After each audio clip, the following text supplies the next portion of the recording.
want to sleep with you, to be yours in this world.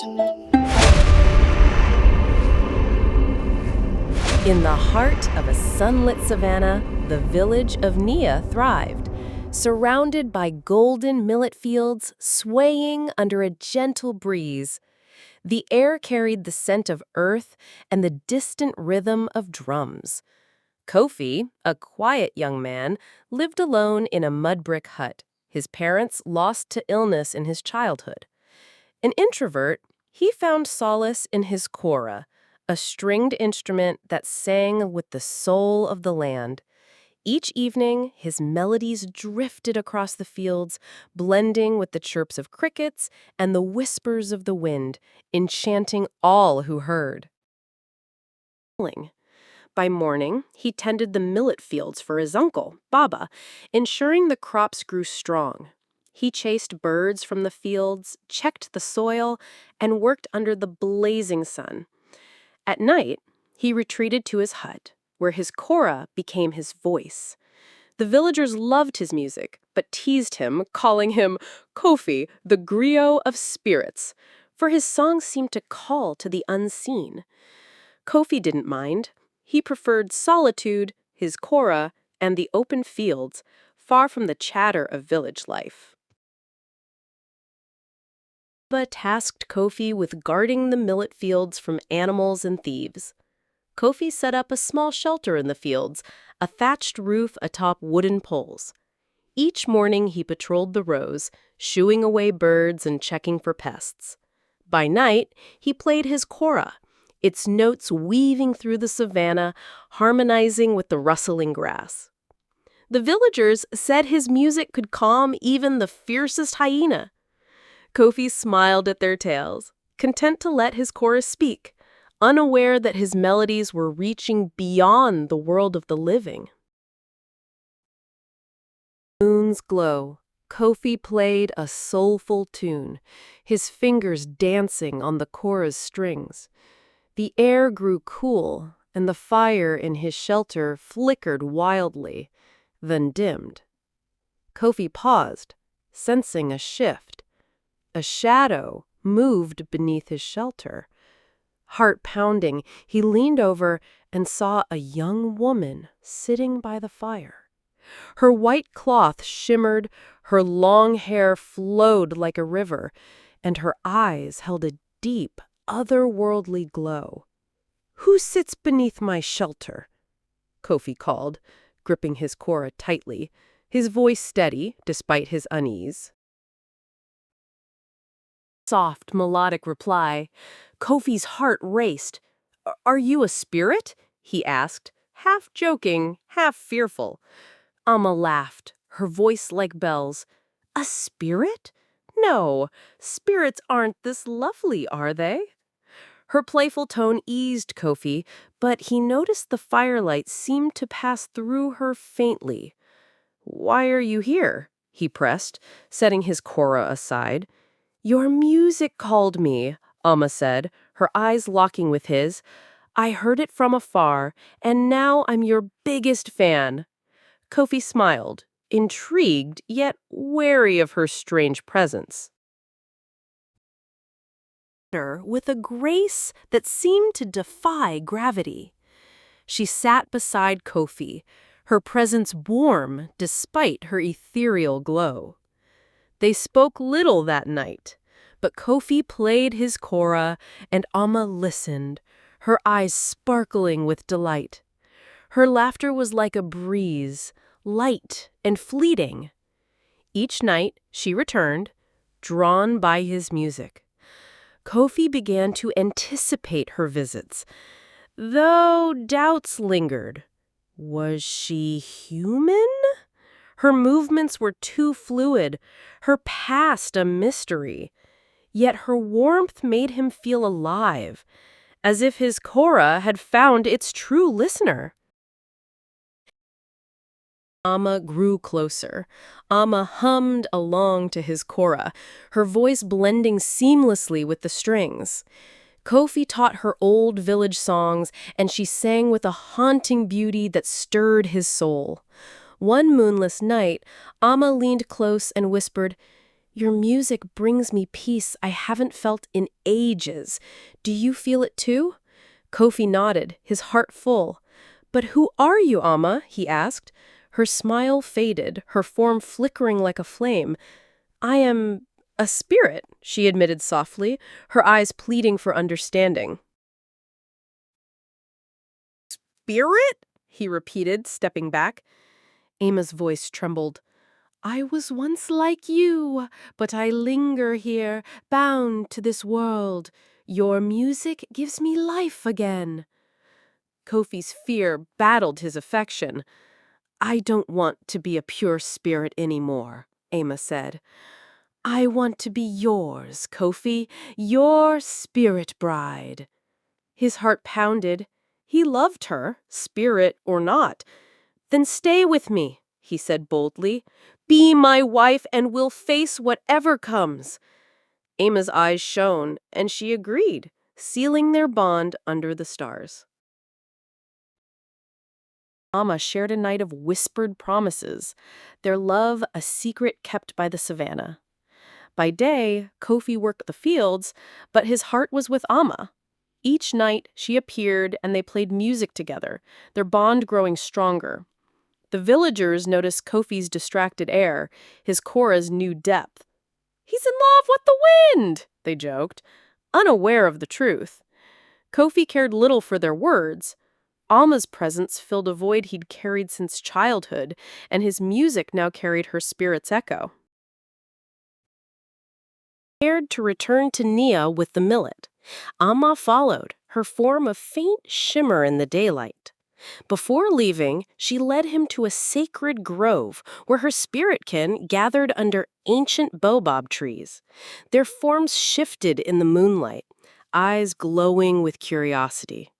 Amma introduced Kofi as her husband. The spirits whispered among themselves, but welcomed him, intrigued by the living man who loved one of their own. Kofi felt out of place, yet accepted, his Kora's music earning their respect in the eerie, moonlit grove. Thing Kofi knew. By day, he worked in Naya, tending crops and trading millet. By night, he joined Amma in the grove, where spirits shared tales of ancestors and sang with voices like the wind. Kofi played his Kora, and the spirits danced, their forms weaving through the trees. But he sensed their unease. A living man among spirits was unnatural. Amma reassured him, but Kofi felt the weight of their stares. His music bridged their worlds, yet he wondered how long he could straddle the line between life and death. To a hunt in the deep savannah, seeking a beast for their feast. Kofi agreed, eager to prove himself.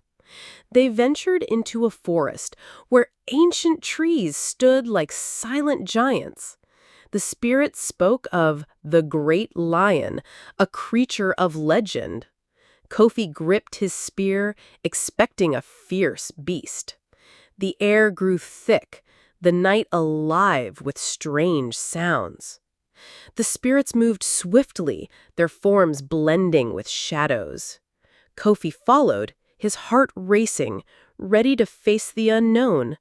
His Kora left behind for the first time in years. The spirits froze. "Beware! The great lion comes!" they hissed, pointing to a small frog hopping toward them. Kofi blinked, confused. "Where's the lion?" he asked. "There!" the spirits cried, trembling. Kofi stifled a laugh, seeing only the tiny frog. With a swift move, he scooped it into his cloth bag. "Got it!" he declared. The spirits gasped, awestruck. "He caught the great lion," one whispered.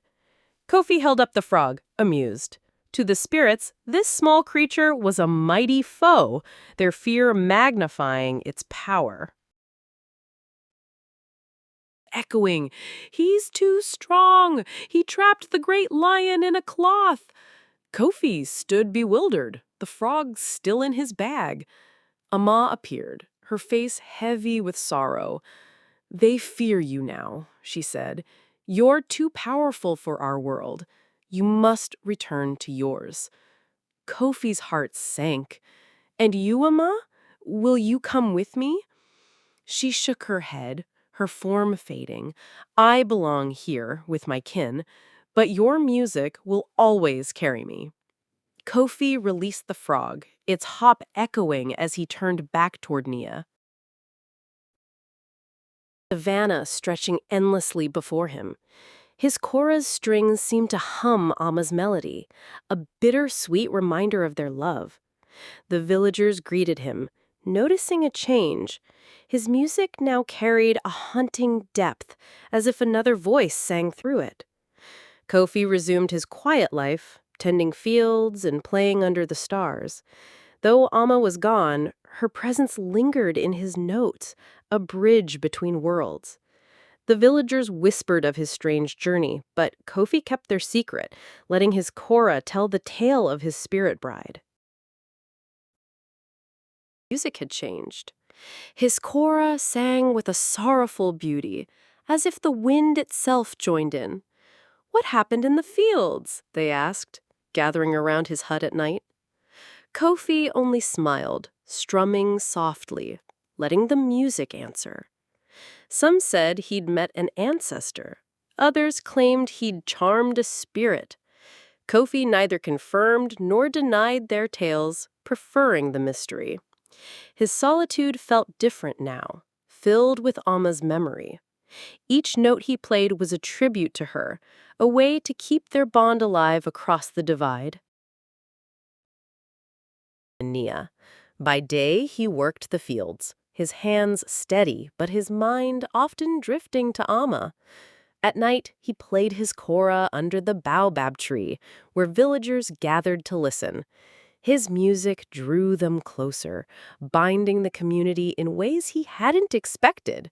Children danced, elders nodded, and young women sighed at the melody's romance. Kofi felt Alma's presence in the notes, her spirit humming along. Though he missed her, his music became a gift to Nia, a way to share the love he'd found in the savannah.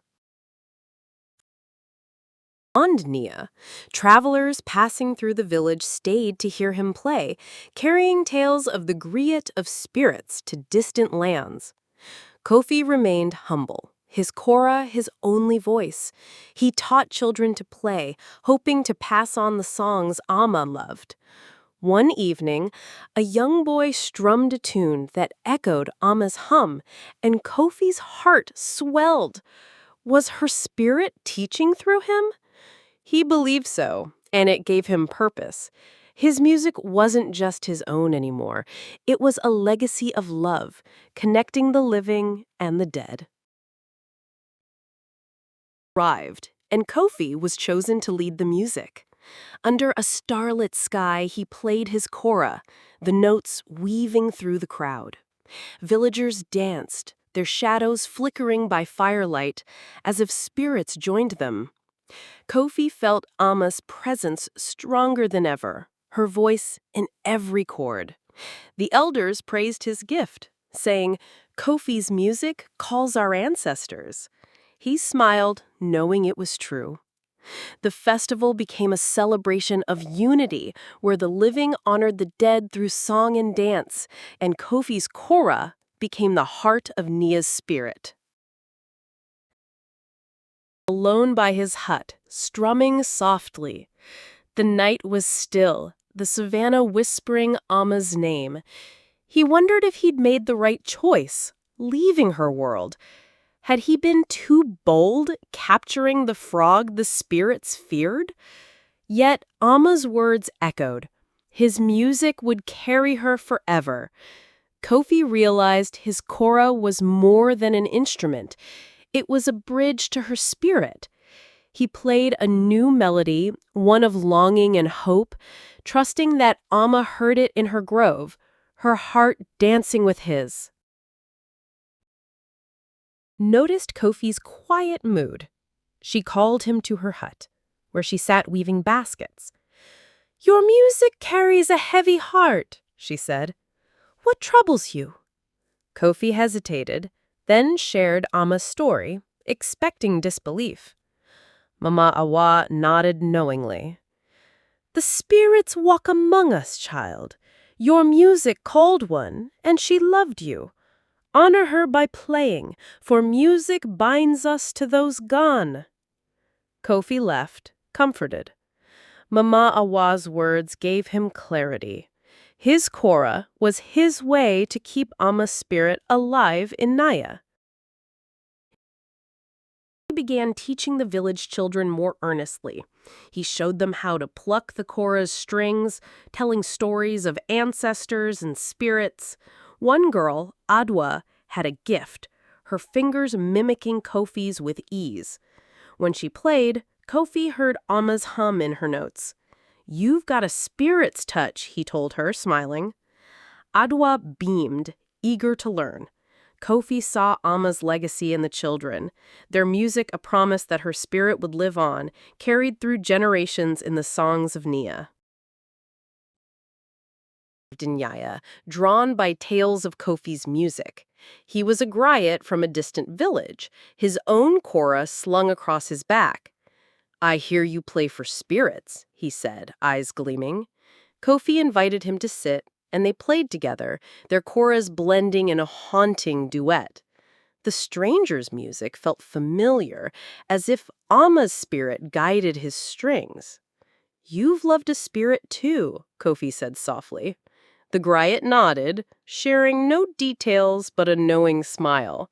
Their music united them, a bond beyond words. Reflective. He played late into the night, his Kora's notes rising like prayers. He felt Amma closer than ever, her presence in the wind, the stars, the strings. Villagers swore they heard a woman's voice singing faintly, harmonizing with Kofi's melodies. "It's the spirit bride," they whispered, awestruck. Kofi didn't confirm their tales, but he believed them. His music had become a conversation with Amma, a way to keep her near. Each note was a vow, a promise that their love would never fade, even across worlds. Far beyond Naya invited him to play. He traveled, his Kora in hand, sharing melodies that stirred hearts. Listeners wept, danced, or sat in silence, feeling the spirits in his music. Kofi remained humble, crediting Amma for his gift. "He taught me to play with my soul," he'd say. His journey spread her story, though he never named her. People called him the Spirit Singer, and Kofi accepted the title, knowing Amma's love fueled every note, her spirit dancing in the melodies he shared across the savannah. Challenged Kofi to play in a sacred grove rumored to house restless spirits. Kofi accepted, unafraid. Under a moonless sky, he sat among ancient trees, his Kora's notes cutting through the eerie silence. Shadows moved, but Kofi played on, feeling Amma's presence. The spirits listened, calmed by his music, and the villagers watching from afar gasped in awe. "He tames the unseen," they said. Kofi returned to Nia, his courage proven, his bond with Amma strengthened. His Kora was his shield, her love his strength. Formed their own Kora songs at a village gathering. Ajwa led them, her music echoing Amma's hum. The villagers clapped, tears in their eyes, sensing something divine. Kofi watched proudly, seeing Amma's spirit in the children's joy. He joined them, his Kora blending with theirs, creating a symphony that felt alive with ancestors. The village felt united, the music a bridge to their past. Kofi realized Amma's gift wasn't just for him, it was for Nia, a legacy of love woven into every note the children played. Of Amma. She stood in the sacred grove, her white cloth glowing, her smile radiant. "Your music keeps me alive," she said. "Share it, Kofi, and I'll always be with you." He woke, tears on his cheeks, his Kora in hand. He played her melody, the notes carrying his love into the dawn. The dream felt real, a promise that Amma was near. Kofi vowed to honor her, his music a testament to their bond, a way to keep her spirit dancing in the hearts of all who listened. Families gathered nightly to hear him play, their bonds strengthened by shared songs. Disputes lessened, replaced by harmony. Kofi's Kora became a symbol of unity, its melodies a reminder of ancestors watching over them. Villagers began crafting their own instruments, inspired by Kofi's teachings. The children's music filled the air, and even elders sang, their voices blending with the young. Kofi saw Amma's influence in this joy, her spirit guiding Nia toward peace. His solitude was gone, replaced by a community united by the music she'd inspired. Arrived in Nia claiming his Kora outshone Kofi's. The villagers arranged a contest, eager for a spectacle. Under the baobab tree, Kwame played with flair, his notes sharp and bold. Kofi followed, his music soft but soulful, carrying Amma's love. The crowd fell silent, moved by his depth. Kwame bowed, admitting defeat. "Your Kora speaks to spirits," he said. Kofi smiled, knowing Amma's presence had won the night. The contest strengthened his resolve to share her gift, his music a bridge to the unseen world. A strange wind swept through Nia. The elders said the ancestors were calling. Kofi felt compelled to visit the sacred grove again. Alone, he played Amma's melody, and the air shimmered. Shadows of spirits appeared, nodding in approval. "You honor us," one said, its voice like rustling leaves. Kofi felt Amma among them, her presence warm. He played until dawn, the spirits dancing around him. The experience deepened his connection to Amma, his music a sacred offering to the ancestors who watched over Nia. To the grove, teaching them to honor spirits through music. He showed them how to play with heart, to feel the ancestors in each note. The villagers, once fearful, embraced the practice, their koras and drums joining Kofi's. The grove became a place of celebration where the living and dead connected.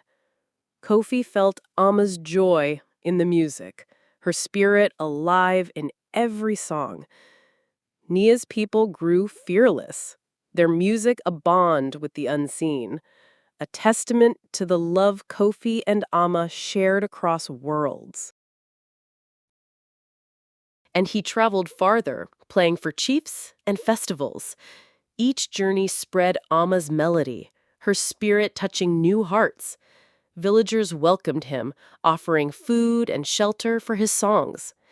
Kofi shared stories of Nia, never mentioning Amma by name, but weaving her into his music.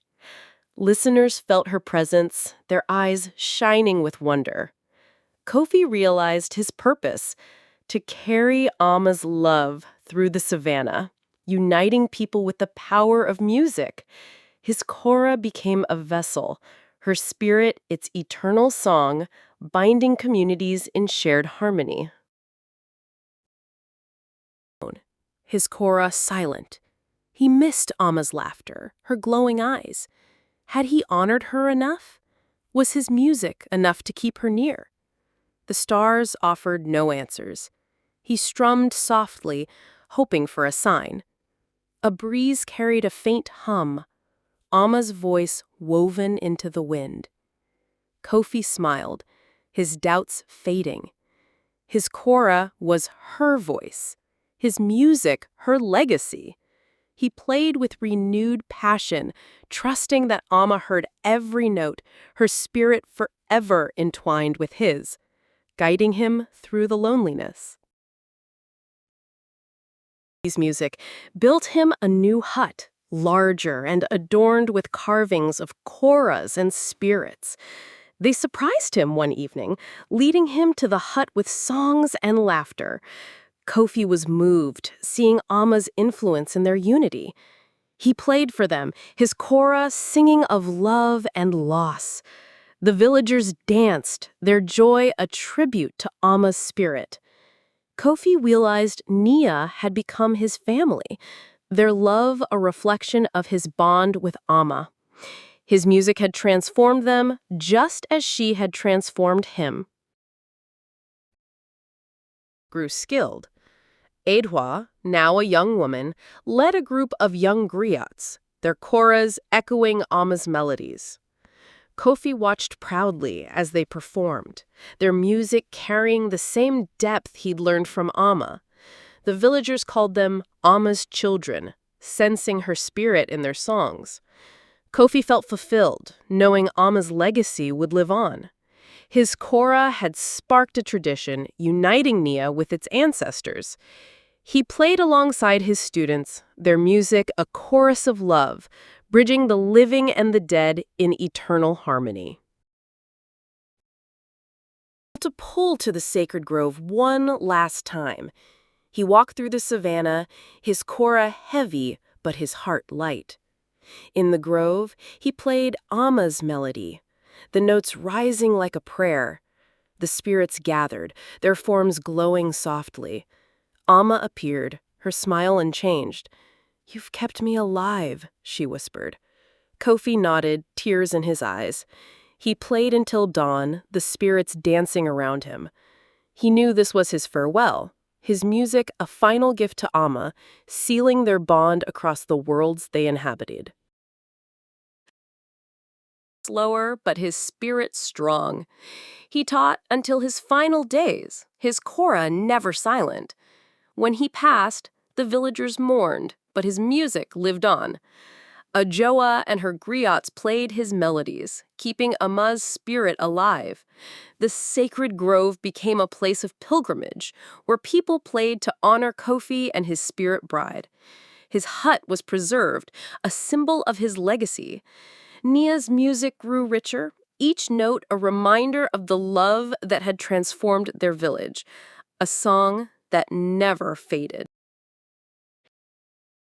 Griot still played Kofi's melodies, telling the tale of the man who loved a spirit. Children learned Amma's songs, their Koras echoing her hum. The sacred grove remained alive with music, a place where the living honored the dead. Villagers swore they heard a woman's voice in the wind, singing with the griots. Kofi's Kora, now in Ajua's hands, carried his and Amma's love, a testament to music's power to transcend worlds. Nia thrived, its heart beating to the rhythm of a love that defied death itself. Kofi's story teaches us that music can bridge the living and the dead, uniting hearts across worlds. His love for Amma shows that true connection transcends fear, embracing even the unknown. Let his Kora song inspire you to share your gifts, to honor those who came before, and to find harmony in your community. Want to hear more tales like Kofi and Amma's? Subscribe to our YouTube channel for stories that stir the soul, filled with music, spirits, and lessons from the savannah. Click now to join our journey and keep the music alive.